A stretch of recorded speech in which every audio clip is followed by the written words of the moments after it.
As we turn the page to our next chapter, let's ponder on something fundamental yet forward thinking. How to recreate educational spaces that not only meet today's needs, but are also ready for the growth and changes of tomorrow. In an era where education is rapidly evolving, the physical spaces where learning occurs need to keep pace. It is through be it through sustainable design, technology integration, or flexible learning environments, the campuses of the future must adapt to changing educational paradigms. Our next session on building for the future, investing in infrastructure and facilities for campus growth, will explore the importance of strategic investment in infrastructure and facilities. To take this conversation forward, please help me welcome Alex Rand, a professor and MYP teacher at Mount St. Mary's University and Goethe International School.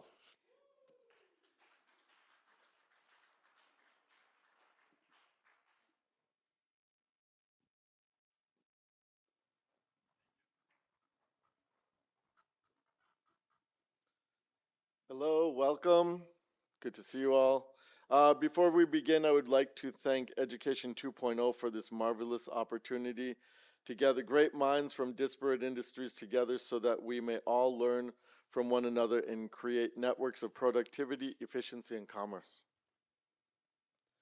Today, we consider the topic of investing in infrastructure and facilities. According to the National Student Clearinghouse Research Center, undergraduate enrollment in the United States increased by 1.2% in the fall of 2023, adding 176,000 students to the total enrollment. This is the first increase in enrollment since 2020. Enrollment at community colleges also increased by 2.6%, adding about 118,000 students. Further, some voices state that the student enrollment may increase by as much as 9% by 2040.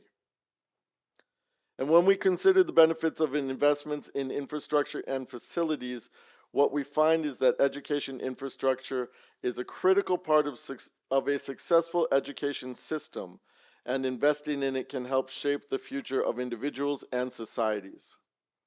Good infrastructure can help students improve health, improve learning, gain new opportunities, and feel feelings of safety and security.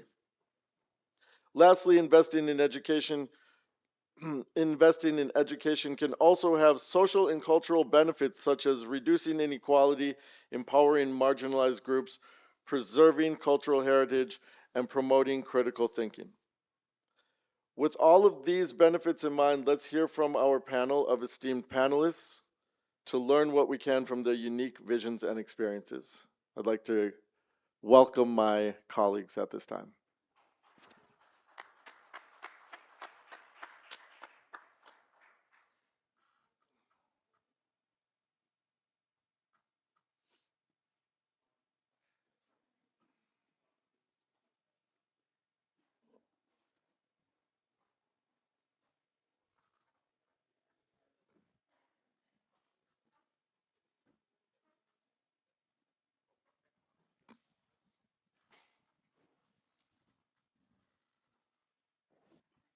Maybe not. Come on over. Make yourself at home. All right, we'll take a moment now for each of my esteemed colleagues to introduce themselves. Welcome, please. Is it you? It can be. Why not? It is now. Welcome. Yes, of course. So, please go ahead and introduce yourselves, and then also, if you would, just feel free to respond to a little bit of initial question of why, in your opinion, is investment in infrastructure or facilities important? Yeah, so I'm going to start off. So my name is Roy Feng. I'm owner and founder of RFWave, right now doing IT and cybersecurity consulting. But I also wear a second hat where I teach at a college in Toronto, Canada. Woo, Canada. Woo! Um, so Yeah, basically, like I'm big on investing in infrastructure facilities. Like these are investing in our next generation's future. Like not our future, but our next generation, right? And these are the people who are going to make the most difference, right? Because they're going to be the people who are going to be in this room, maybe on the stage, sometime in the future, making the difference for their next generation, right? So that's why I think investing in the infrastructure and facilities is important.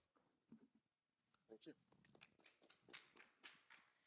Hi, my name is Lonnie Bernetti, and I'm the Senior Director of Strategic Projects and Contracts for the Thunderbird School of Global Management. I wear a second hat as well, teaching contract law in the Master of Legal Studies program at the Sandra Day O'Connor College of Law. And my personal journey in higher education is really deeply rooted in the belief of the power of education to shape people's lives, to provide opportunities. We are in this moment of unprecedented growth. Alex mentioned some of the figures here in the US. Internationally, we're looking at um, in order to be able to provide enough facilities for every person that needs education, we would have to build 8 universities being able to serve 40,000 students a week for the next 15 years. So we're really at this moment globally where we need to be focused on not just building state of the art facilities, but also facilities that can connect to hybrid and remote learning opportunities to really decrease barriers to education and ensure that technology and innovation are bridges to connect students from diverse backgrounds to these opportunities.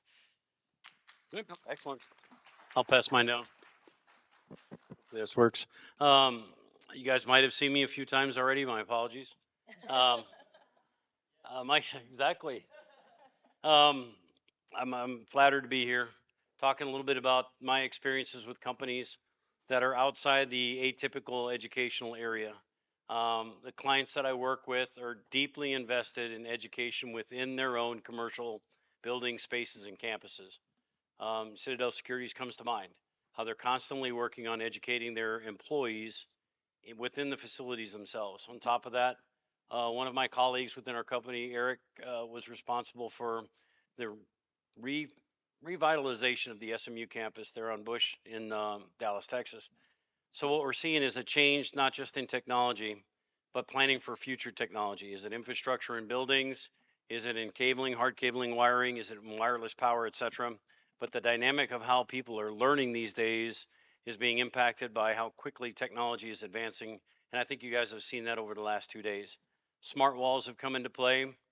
Smart walls that are engaging with people here, where we could have a conference here, have a smart wall behind us, and assimilate drawings, etc., like in my particular background with somebody on the other side of the world. Some things that couldn't be done 5 years ago. But the advent of 5 and 10G is going to change campus life and how it's going to change how we learn in the future. Awesome. Thank you so much for that. I'm Candy Paul Vinatuze. I'm from Toronto, Canada. Yeah. Oh, wow. Awesome, awesome. So I'm the chairman of CAF, Candy Atuze Love Foundation, and we're actually focused on the streets, reaching out to most of the immigrants and refugees, homeless people, in some the needy.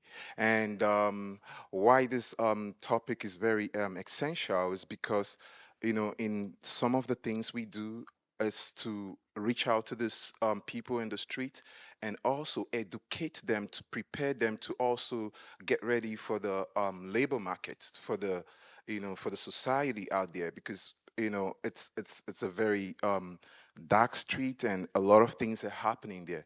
And so we go to schools also because we have places where people, you see students telling their parents that they're going to school and they're not really going to school. So we go to reach out to those same people and organize them and help them come back to the this thing. One of the challenges and one of the reasons importance why this particular topic and investment into infrastructural facilities in the institutions is very important is because of the the vast changing system.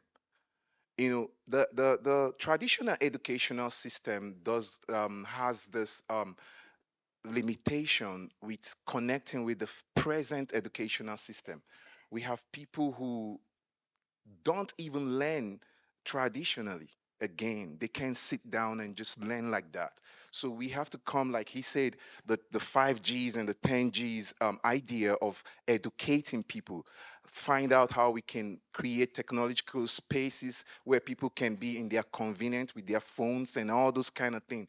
The investment into such infrastructural development cannot be overemphasized. You see, people read more messages and all those things through their phones, and then they can't just stay 1 hour assimilating from a teacher. How can we eliminate that and and fill up that gap?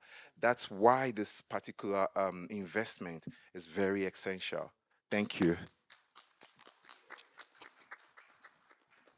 I can agree with my brother more, right? So, uh, Gary Wu, I think most of Total Max Home, so I don't waste time. Uh, I come from a very different, because you guys know we run these super luxury mansions, right? Not for promote. So I'm gonna come. We don't have customer in education. So what do we do about education? Is he's talking about how do we help the the needy? We talk about how Americans compete against Indians. How do we compete against the Chinese? The world number one, number two, best educated race. How do we do it?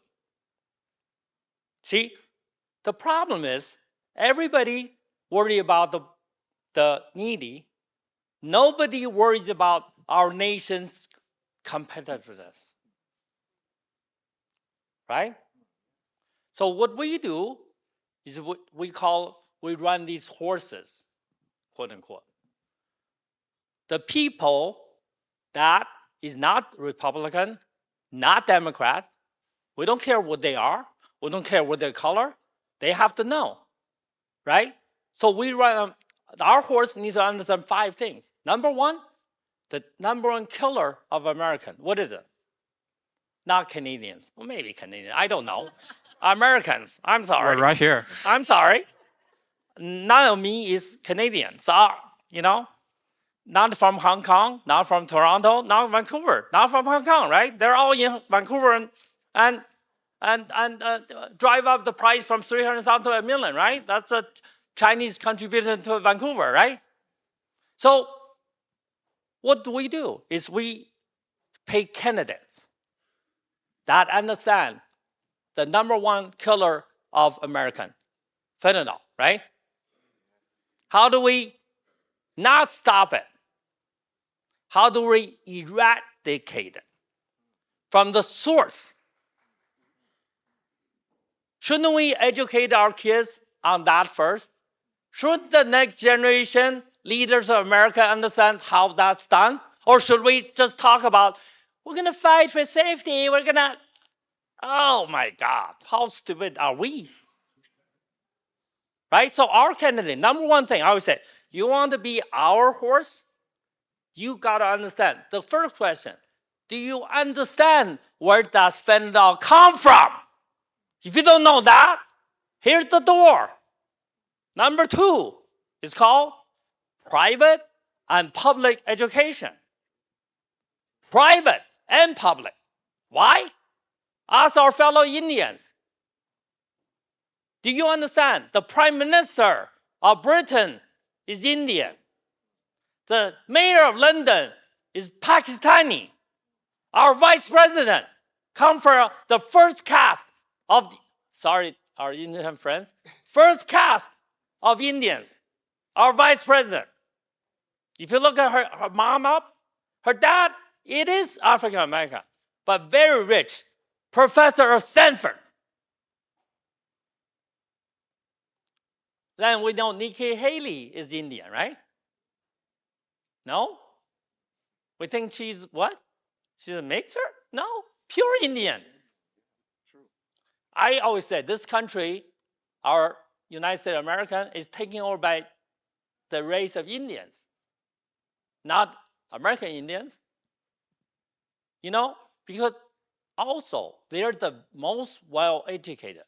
If you look at the top Indian people, they don't go to MIT or CIT. Where do they go? Everybody watched Big Bang Theory, right?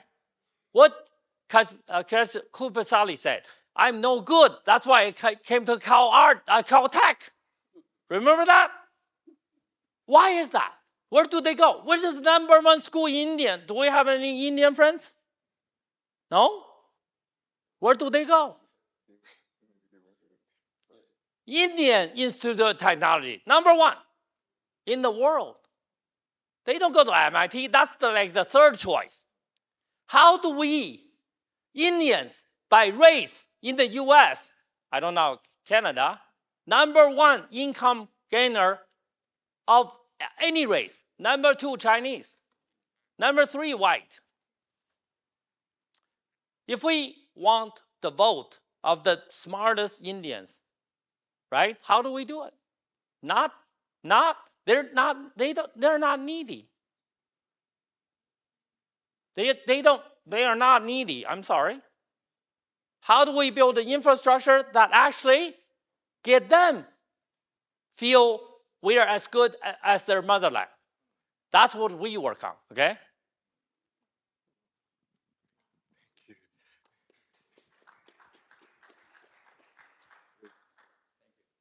All right, thank you, panelists.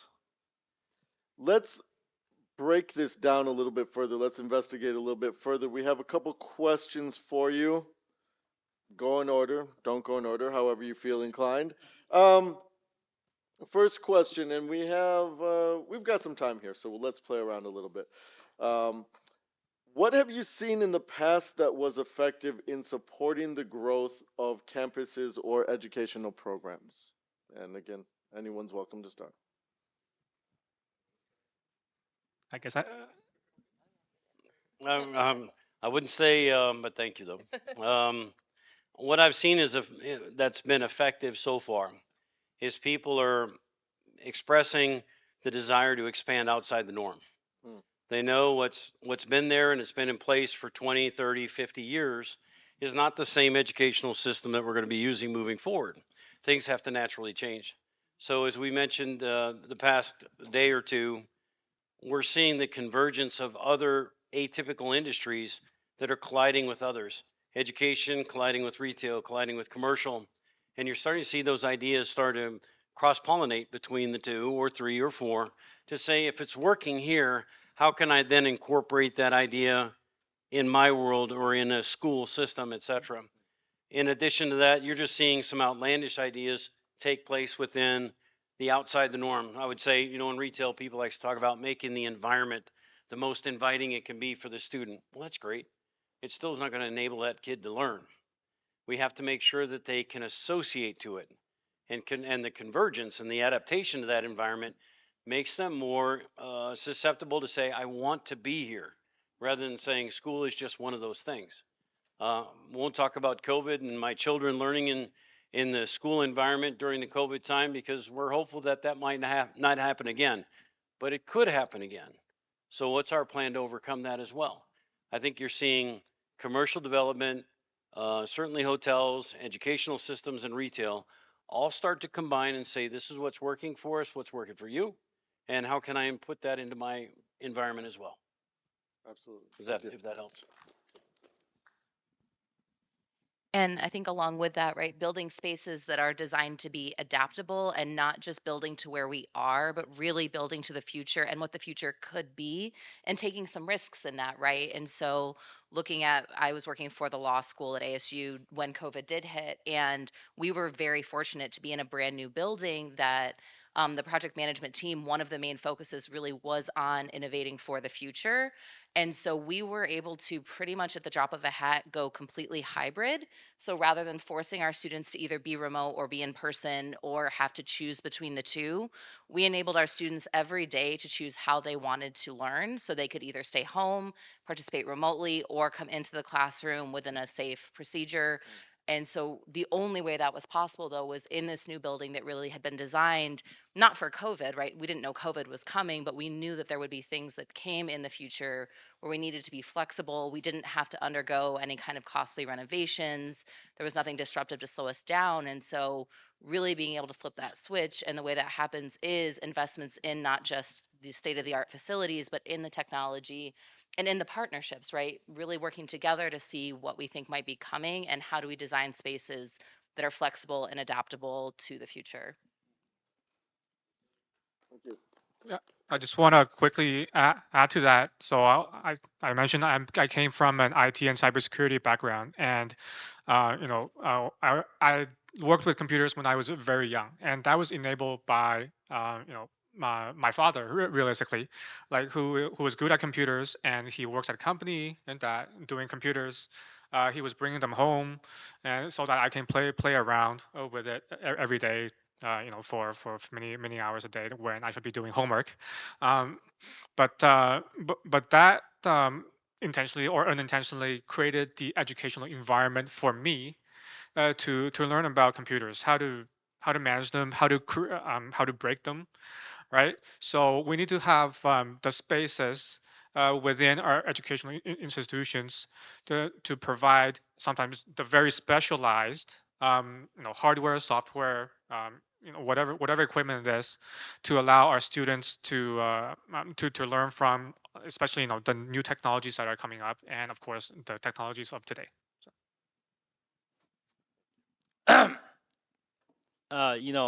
Lori, my fellow Sun Devil, she's much younger than me, right? So she comes from when ASU is actually the number one employable university in Silicon Valley, right? So our dean, our chancellor now comes from Columbia.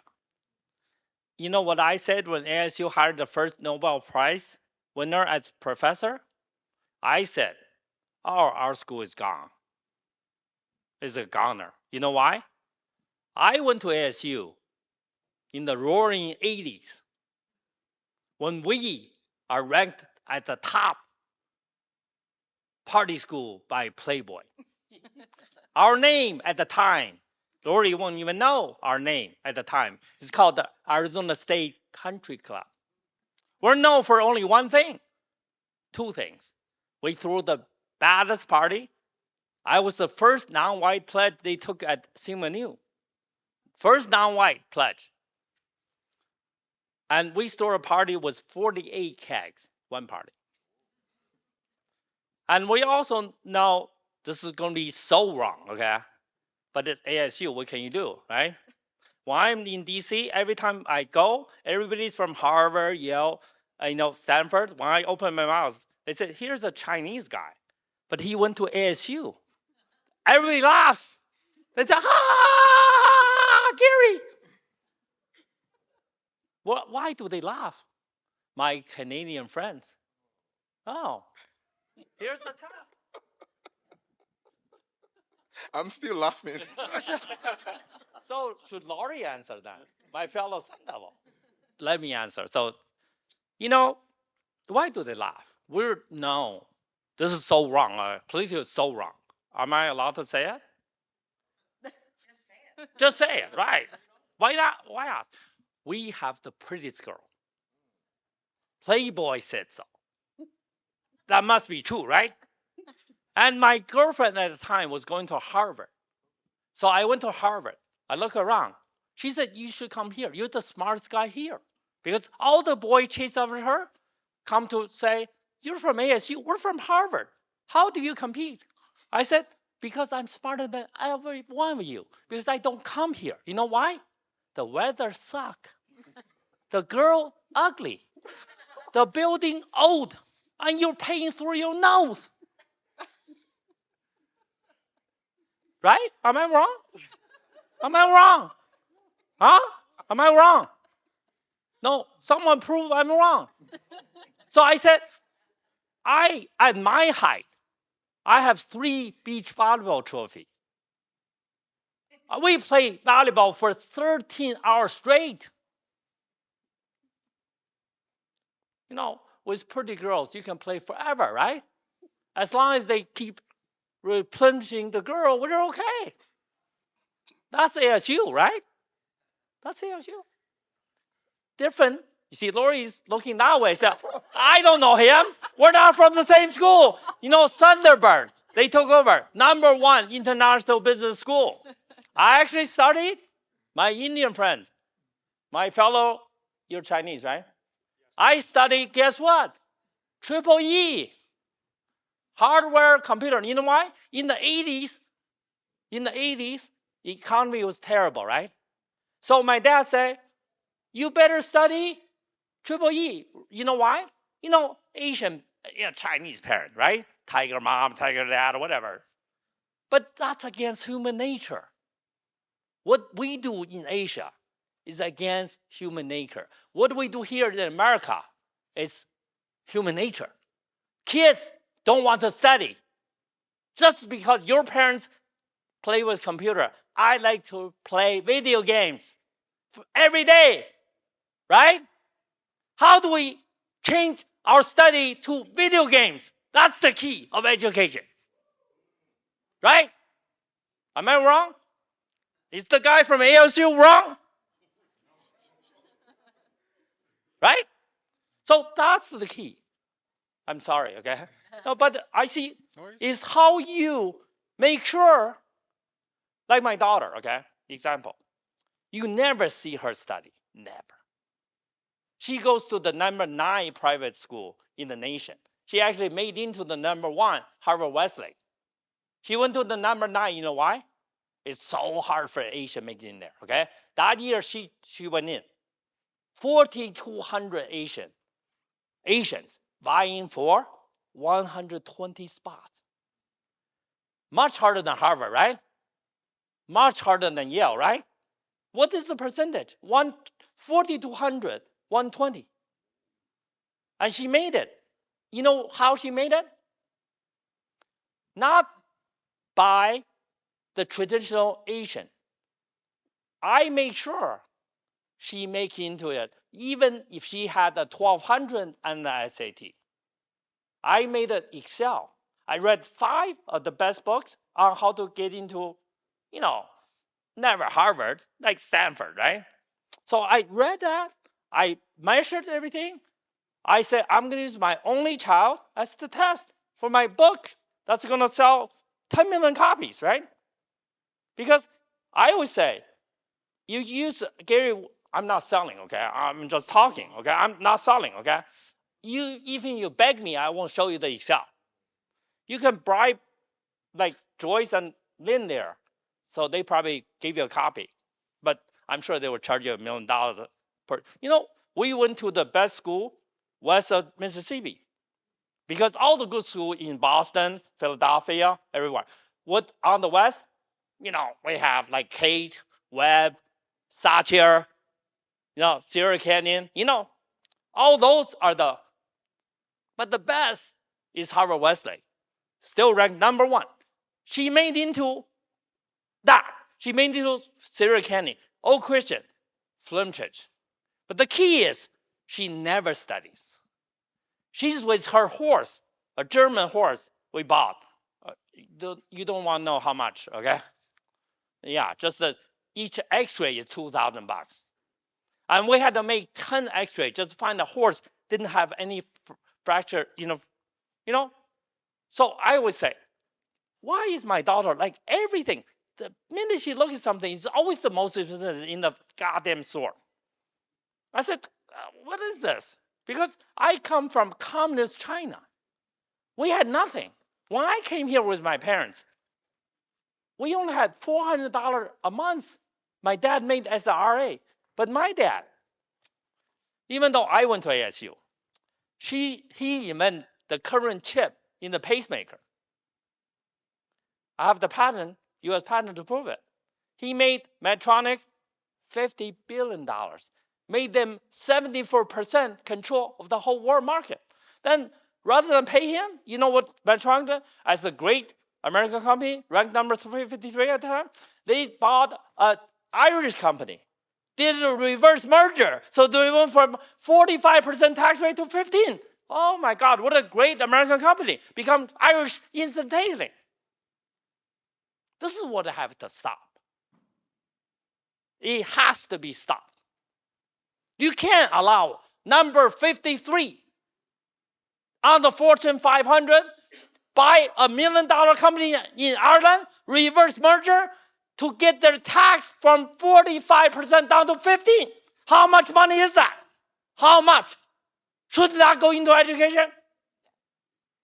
So I look at all the, yesterday something said Gary Wu, when I was in the keynote, they asked, what should Gary Wu do? Someone said, President of the United States. I said, right away, not born here. So not possible. Maybe Secretary of State. Like Condoleezza Rice, right? Right? So that's what I'm saying. Our politicians, don't know what the hell they're talking about at all. So my thing is, my daughter, we continue with education.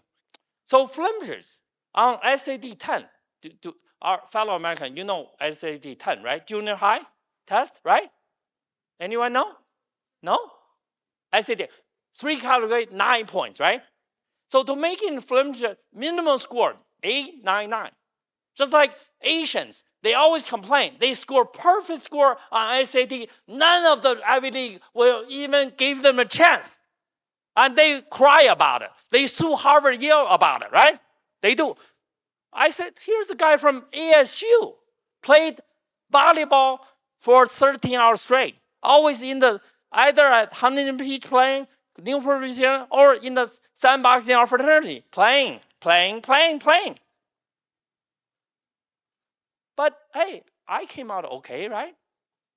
It's always, in China we say, only the bad kids succeed. In China, what I say, do good old girls or boys listen to the teacher? Never succeed. You never heard that, right? And I share with you, I'm going to destroy Confucius today, okay? You know what? One sentence, I will destroy him. You know what he said? That's so politically incorrect. You think he's the great teacher ever, right? You know what he said? His most famous saying is say, women and bad guys. Women and bad guys. 唯女人, only women and 小人, bad guys, are hard to raise. That's his famous saying.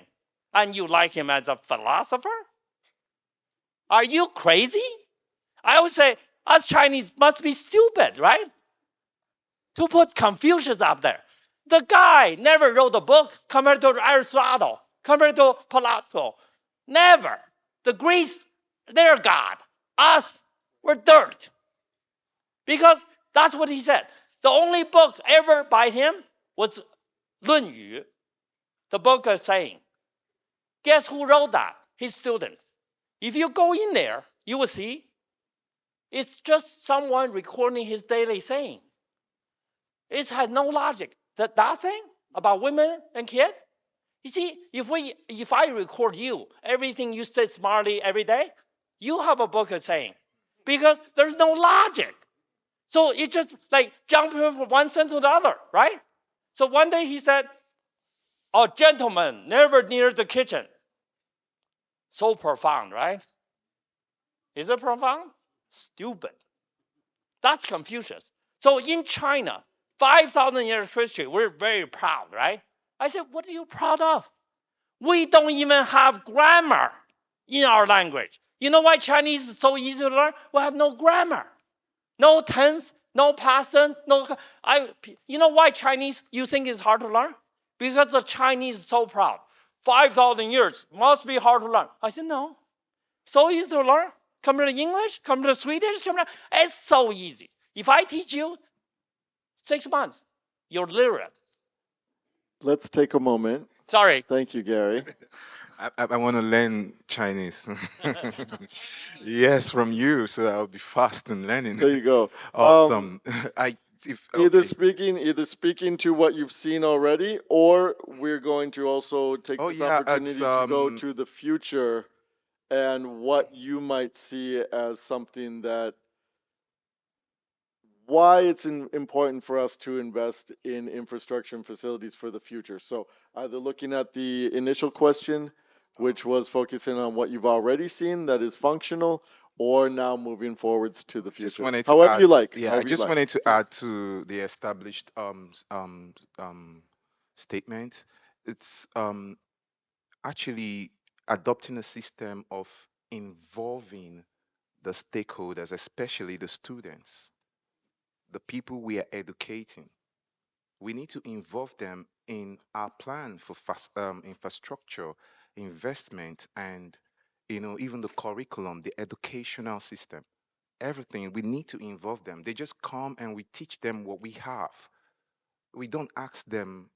Somebody was saying here about the inquiry system yesterday. We don't really ask these people. We don't really know what or their system of learning. Some people, like he just said, could learn through arts, music, and all those.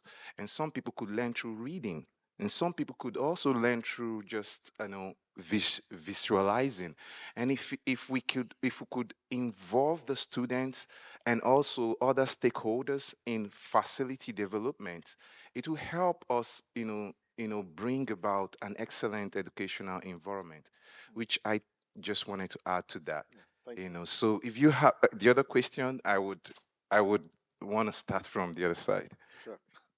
Of course. So, you have the question? Sure. Okay, So, please. building for the future. So number one, word you kind of mentioned in my previous response, um, like we need to have like specialized and adaptable spaces for our students. Like so many changes in the world. You don't know what's coming next. Like we need to have the spaces so that when things evolve and much quicker than we thought, we would have space for our students to learn. And secondly, like I think of like education institutions as a safe way for students to learn, break things, explore, and things like that. Right? That means we should be building the guardrails for students to not get themselves into trouble. And trust me, in cybersecurity, you can get yourself into trouble very quickly, right? Like, because one of the courses that I taught, sometime last year, was has to do with the cybersecurity testing, right? And that's where you actively go out and like you're literally assessing or testing the security of systems, right? And because everything is connected over the internet, you can hit pretty much anybody in the world, right? You can hit someone in, I don't know, Africa, or a business in Brazil, right? And the consequences of that is huge, right? So there's obviously legal, ethical, moral, ethical. You might start an international incident. I don't know, but like we need to build, facilities, and also from a digital infrastructure perspective, these guardrails so that our students can learn in a safe place so that they can take these learnings outside of the classroom into the real world. Absolutely. And within that, right, we're in this moment where technology is creating these amazing advancements, but it's also resulting in individuals losing their jobs. There's the need for upskilling and reskilling of people that already have degrees. We have kids as young as seventh, eighth grade becoming entrepreneurs, right? So we have all the different levels of the pyramid. We have all these changes happening. And so looking at programs that really are in this hybrid format of integration. So one example at Thunderbird, in collaboration with ASU, we launched the 100 Million Learners Global Initiative. The idea is it's a online platform, no cost to the learner. We have over 50 partners right now that have taken this platform to their communities across the world, over 40 languages. We actually partnered to create an AI language factory to help us translate it. And so the idea is there's a foundational level where anywhere from fifth, sixth grade, all the way on up to the very, in their 80s, 90s, individuals that are looking to reskill and upskill. Intermediate and advanced levels where there's a series of courses that then for a really small fee can be taken and actually turned into credits. And then they can then take those credits and either pursue an online degree or come to an accredited university. But this idea of being able to reach everyone across the globe, meet them where they're at, working with partners in their own language. And this is just one example. And there's been so many inspiring examples of other ed tech platforms that are really coming in and partnering with universities, partnering with communities.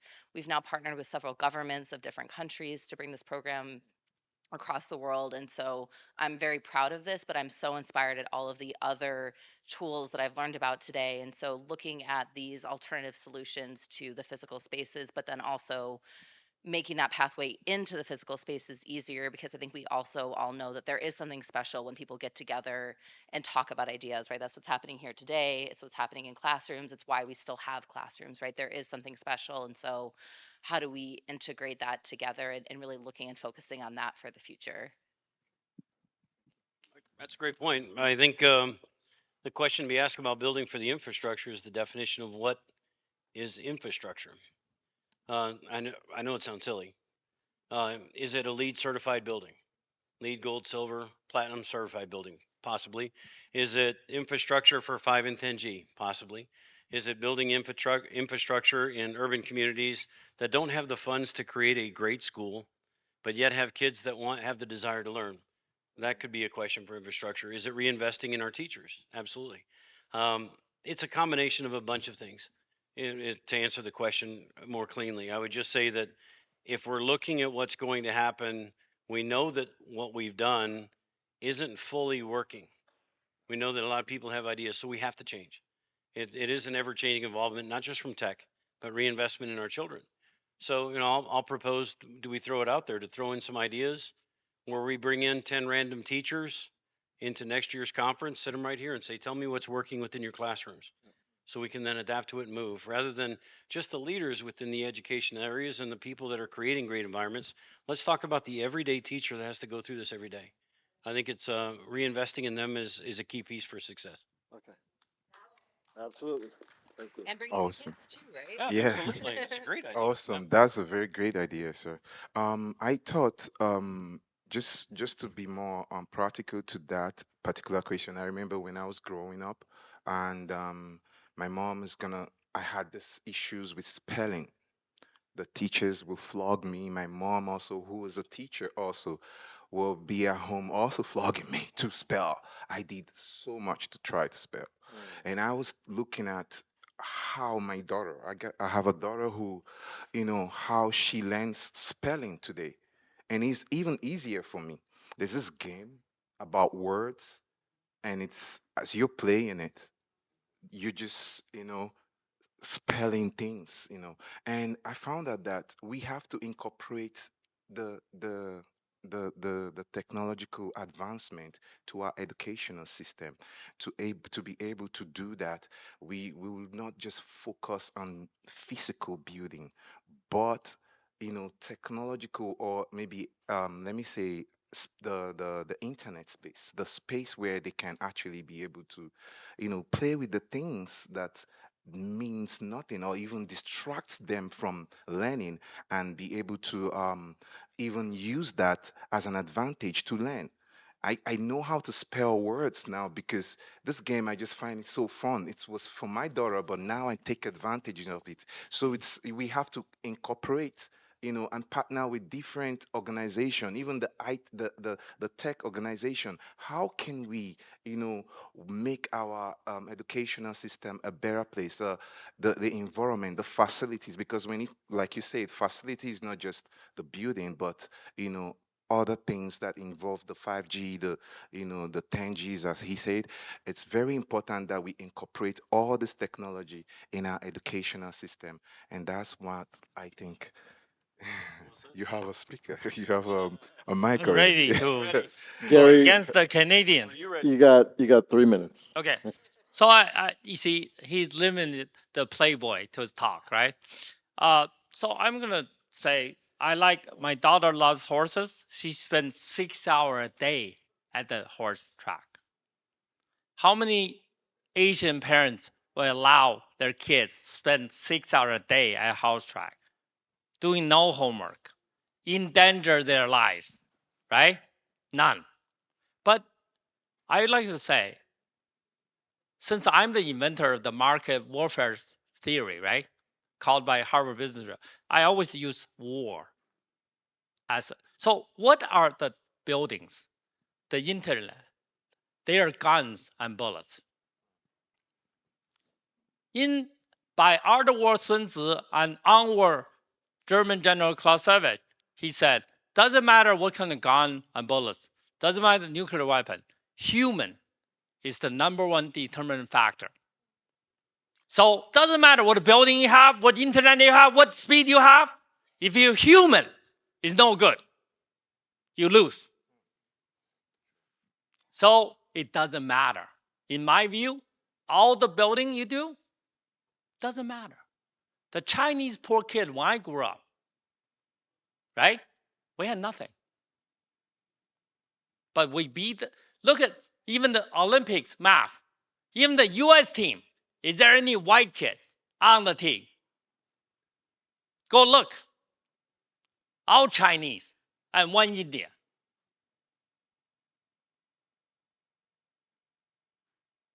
And the Chinese kid not from private school. You know why? The parents will never pay private school. They will buy a house in San Marino. So the school is number one in California, public school. That's how they calculate. So will all the technology work for us? No, sorry. We got to understand, are we racing a horse for Western Derby or equestrian? Right? What kind of hardware are we building? Is it for a Western horse race, Western ride, or equestrian ride? Equestrian is an Olympic sport. Western ride, I'm sorry. Does the school, like Harvard, like Stanford, count equestrian as credit or Western ride as credit? Do you know? Huh? Why? What is the discriminative thing in the US schools? They don't talk about it. What is the sports discrimination sequential? Equestrian number 1, rowing number 2, squash number 3, fencing number 4, then golf, tennis, soccer, women's soccer. Equestrian, why? Because number 1, Virginia, number 2, Duke, number 3, Stanford. So my daughter will get into Stanford because she doesn't like Duke. And she doesn't want to go to Virginia. We understand that, right? So she will go to Stanford with like 1,400 in SAT. Not perfect score. Not like a Chinese. That's what I'm saying. As parents, as educators, are we building for equestrian or are we building for Western ride? That's the key. Before you make any investment decision. Thank you. Did I pass 3 minutes? No. You got it. Right on top. Just put the rule. I'll follow. Done. I'm from ASU. Number We one know. in innovation now. Right. We get so many number ones. I tell everybody, I said, this is not a school I know because we're not even in the top 20 in the party school. What's happening?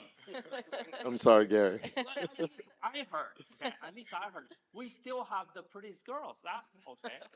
Speaking of change, Huh? speaking sorry. of change, no, not at all.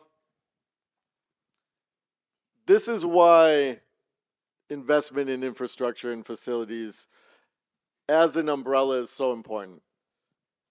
We are working with an evolving landscape. And every day there is a new development or a new transition happening.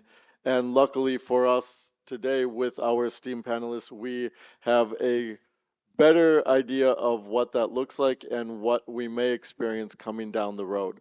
So I want to thank all of my fellow panelists. Thank you once again to Education 2.0, and thank you for all of you listening to us. And thank you. Enjoying the space. Oh, thank you. Thank you so Appreciate it. much. Okay. Thank you. Go Canada. Yeah, go Canada.